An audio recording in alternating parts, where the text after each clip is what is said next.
Diane West from Corona Del Mar, California.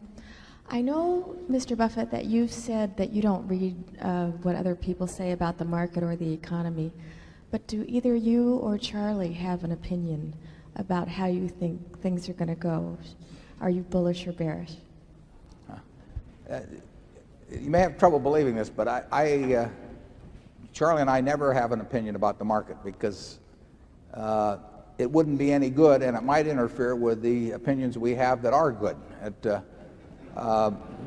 If we're right about a business, if we think a business is attractive, it would be very foolish for us to not take action on that because we thought something about what the market was going to do or anything of that sort, because we just don't know. And to give up something that you do know and that is profitable for something that you don't know and won't know because of that, it just doesn't make any sense to us, and it doesn't really make any difference to us. I mean, I bought my first stock, I think, in probably April of 1942 when I was 11. And since then, I mean, actually World War II didn't look so good at that time. I mean, the prospects, they really didn't. I mean, we were not doing well in the Pacific, and I'm not sure I calculated that into my purchase of my 3 shares. But I mean, just think of all the things that have happened since then, atomic weapons and major wars and presidents resigning and all kinds of things, massive inflation at certain times.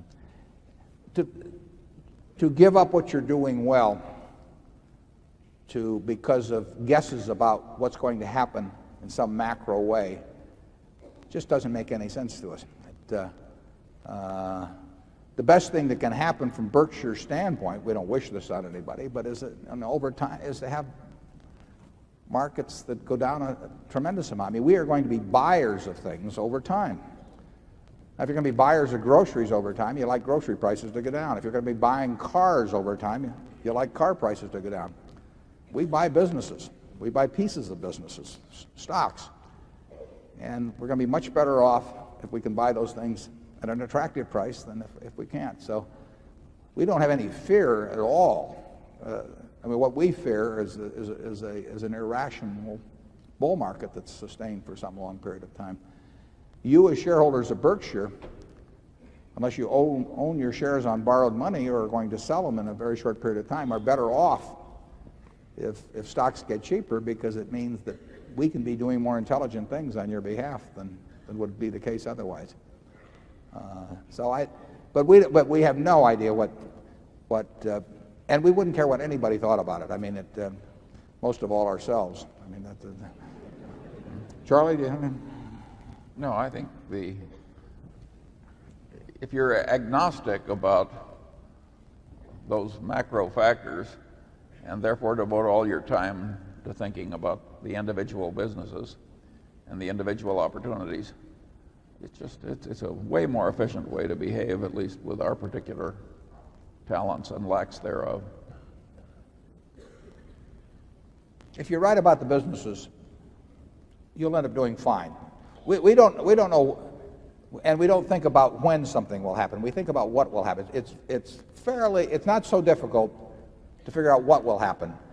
It's impossible, in our view, to figure out when it will happen. So we focus on what will happen.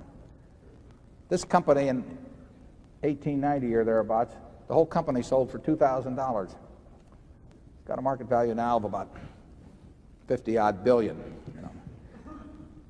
Somebody could have said to the fellow who was buying this in 1890, you're going to have a couple of great world wars, and you'll have the panic of 1907. All these things will happen, and wouldn't it be a better idea to wait?